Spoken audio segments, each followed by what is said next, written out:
try my best to use words that TikTok like, because obviously they ain't like the words that I was using in my last video.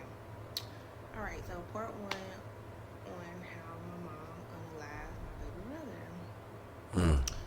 Alright, so this was back in 2003, back in February of 2003. I was 10, my brother was 5, and my mom. So this on how her mom unalive her 5-year-old brother. It was a normal day, and my brother, he was getting ready to start kindergarten soon. So my mom was just going over some, a few things with him. And for this particular day, she wanted to go over his numbers, and she was asking him to count to 20. And she was asking him repeatedly to count to 20.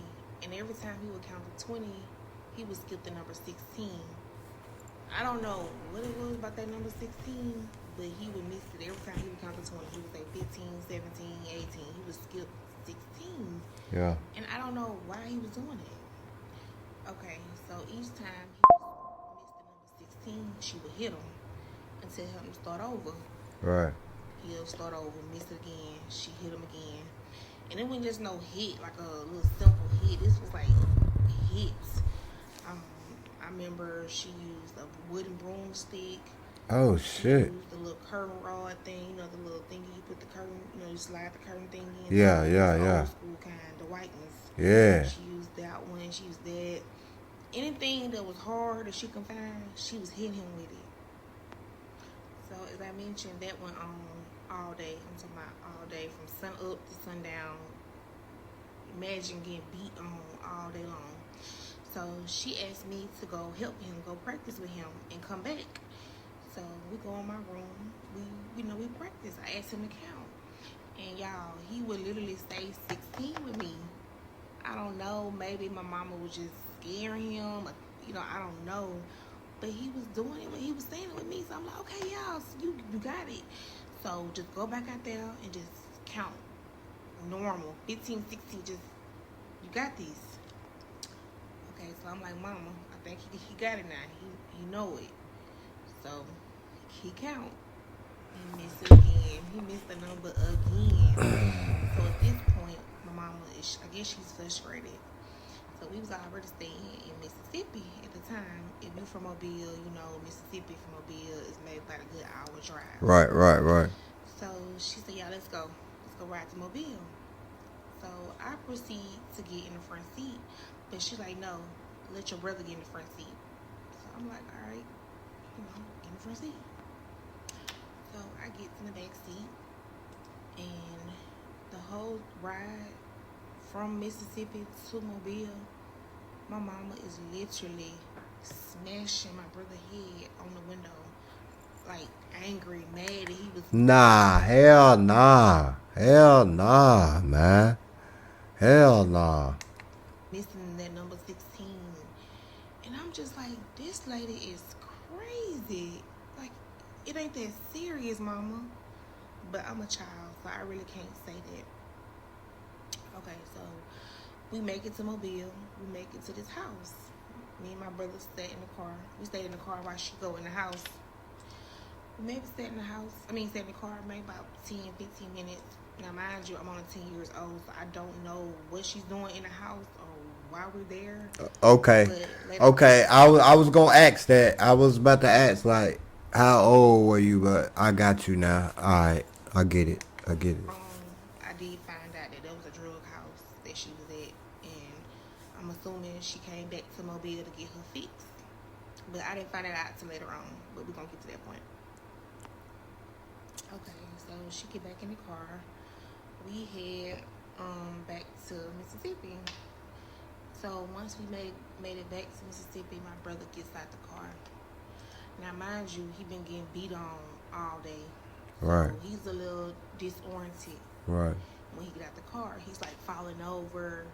He can barely walk because his head is swelled up so big from all the beating to the head, blows to the head. Concussion. So I go to help him get up off the ground, but my mama like, no, leave him. He can do it. He can walk in the house, on his own. Okay, so we make it back into the house. She tell him to go lay down. because he's weak. He can't take no more. Like, it's nothing else she could do to him. He's had enough. So I'm guessing since she done got her little fix, she still amped up. Like, she still got energy. She tells me to go get my schoolwork. So I get my schoolwork. Mind you, Mississippi work is totally different from Mobile work. Right. It was difficult to me. Right. So all my work was wrong. So once she see that my work is wrong, she pursues to beat on me. She's beating on me with the broomstick. Now she's hitting on me. And I really believe to this day that my brother saved my life, because hadn't he wouldn't have had what he did when it happened, then my beating would have been on and on and on and on, just the way she did to my brother. Right. But as she's beating on me, she hears my brother start coughing. So once he started coughing, she took her attention off me and, went to go see what's going on with him. But at this point, when she go down there, he's now responsive. He ain't responding back to her. So once he's not responding, she goes into full panic mode. She like, go get me a wet towel, go get me some drink, go get me some juice, hurry. So I'm like running around the house. I'm like, I don't know what to do. So she calls my stepdaddy and tell him that he needs to get to the house. She think, something.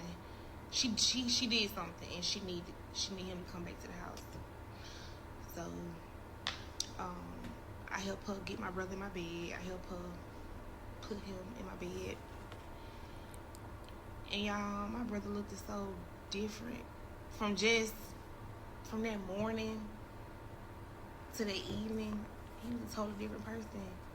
Like, I have never seen somebody change the way they look in just a short amount of time. Like, so my stepdad come home. He see what she done. He like, so what is this? Like, what did you do? So she like, I went too far. Like, it went too far. So he's trying to do CPR. He's doing compressions. He's doing mouth to mouth.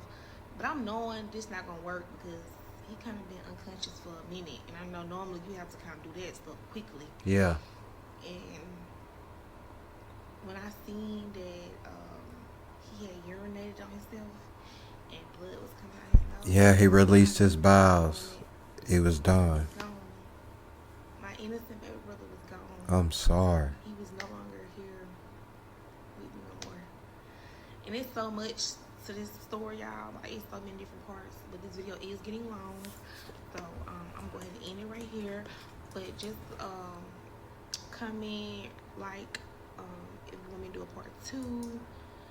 Yeah. Man, love and